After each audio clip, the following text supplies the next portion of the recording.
Kalau kita ngomongin soal konsol game, maka hampir semua orang akan langsung mengingat PlayStation. Bukan hal aneh, karena konsol dari Sony Interactive Entertainment inilah banyak orang pertama kali mengenal dunia video game. Apalagi di Indonesia, pada awal tahun 2000-an, banyak sekali anak-anak waktu itu sering menghabiskan waktu di tempat rental.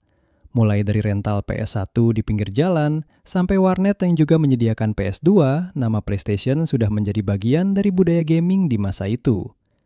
Namun di balik dominasi tersebut, perjalanan PlayStation sendiri sebenarnya tidak dimulai dengan mudah. Pada awal tahun 1990-an, Sony sebenarnya tidak berniat masuk ke industri konsol sendirian. Saat itu, Sony justru menjalin kerjasama dengan Nintendo untuk membuat add-on compact disc ROM bagi Super Nintendo. Proyek ini bahkan sudah mencapai tahap prototype dan dikenal dengan sebutan Nintendo PlayStation.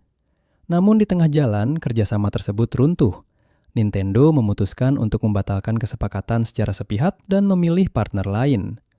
Keputusan ini menjadi titik balik penting karena Sony yang sebelumnya hanya menjadi mitra teknologi, tiba-tiba ditinggalkan begitu saja. Di titik inilah Sony sadar, mundur dari industri game berarti menerima dipecundangi oleh Nintendo. Sony memilih untuk mandiri dan melawan. Keputusan ini bukan hal yang mudah, Sony harus membangun konsol mereka sendiri dari nol. Dari keputusan inilah lahirlah PlayStation pertama pada tahun 1994 di Jepang. Berbeda dengan konsol pada masanya yang masih menggunakan cartridge, PlayStation memilih menggunakan compact disc sebagai media utama. Keputusan ini bukan hanya soal teknologi, tetapi juga soal biaya produksi dan fleksibilitas game. Compact disc membuat game bisa lebih besar, lebih kompleks, dan lebih murah untuk diproduksi. Hal ini langsung menarik perhatian banyak developer. Memasuki era PlayStation 1, industri game perlahan mulai bergeser ke arah 3 dimensi. Game seperti Final Fantasy VII, Resident Evil, dan Metal Gear Solid menjadi bukti bahwa PlayStation bukan sekedar konsol baru, tetapi sebuah perubahan arah industri. Dari sini, nama PlayStation mulai tumbuh sangat cepat di seluruh dunia. Kesuksesan ini kemudian berlanjut ke generasi berikutnya. Pada tahun 2000, Sony merilis PlayStation 2. Konsol ini tidak hanya menjadi perangkat game, tetapi juga berfungsi sebagai pemutar DVD. Pada masa ketika DVD player masih tergolong mahal, PS2 menjadi solusi yang sangat menarik bagi banyak rumah tangga. Hal ini membuat PlayStation 2 tidak hanya dibeli oleh gamer, tetapi juga oleh keluarga biasa. Efeknya sangat besar. PlayStation 2 akhirnya menjadi konsol terlaris sepanjang sejarah video game.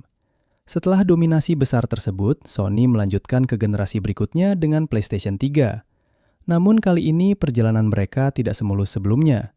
PlayStation 3 hadir dengan harga yang tinggi dan arsitektur hardware yang sangat kompleks. Banyak developer kesulitan mengoptimalkan game untuk konsol ini.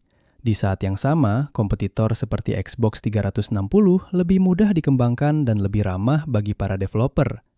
Akibatnya, di awal generasi ini, PlayStation sempat tertinggal. Namun Sony tidak tinggal diam. Seiring waktu, mereka memperbaiki ekosistem, menurunkan hambatan pengembangan, dan mulai fokus pada kekuatan utama mereka, yaitu game eksklusif. Perlahan tapi pasti, PlayStation 3 kembali menemukan momentumnya. Memasuki era PlayStation 4, Sony benar-benar melakukan perubahan strategi besar. Mereka membuat sistem yang jauh lebih sederhana untuk developer, sekaligus memperkuat ekosistem game online dan distribusi digital.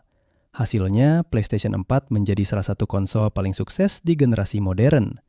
Game eksklusif seperti God of War, The Last of Us, dan Bloodborne semakin memperkuat identitas PlayStation sebagai rumah bagi pengalaman bermain yang sinematik dan emosional. Kemudian kita masuk ke generasi terbaru, yaitu PlayStation 5. Konsol ini membawa perubahan besar pada sisi teknologi, terutama penggunaan SSD super cepat yang hampir menghilangkan waktu loading. Selain itu, peningkatan grafis, audio, dan controller dengan haptic feedback membuat pengalaman bermain menjadi jauh lebih imersif. Kini PlayStation tidak hanya sekedar konsol, tetapi sudah menjadi ekosistem gaming yang terus berkembang dari generasi ke generasi. Tentu ini baru timeline singkat perjalanan PlayStation, masih ada banyak hal yang perlu dibahas. Dan satu pelajaran penting, bahwa sebuah kegagalan kerjasama di masa lalu justru bisa menjadi awal dari lahirnya salah satu brand paling berpengaruh dalam sejarah industri game dunia. Satu pertanyaan di akhir, di umur berapa kalian mulai kenal dengan PlayStation? Dan PlayStation berapa yang kalian mainkan pertama kali? Tulis jawaban kalian di kolom komentar di bawah. Gua Arya pamit, thank you banget buat kalian yang udah nonton, dan sampai jumpa lagi di video berikutnya.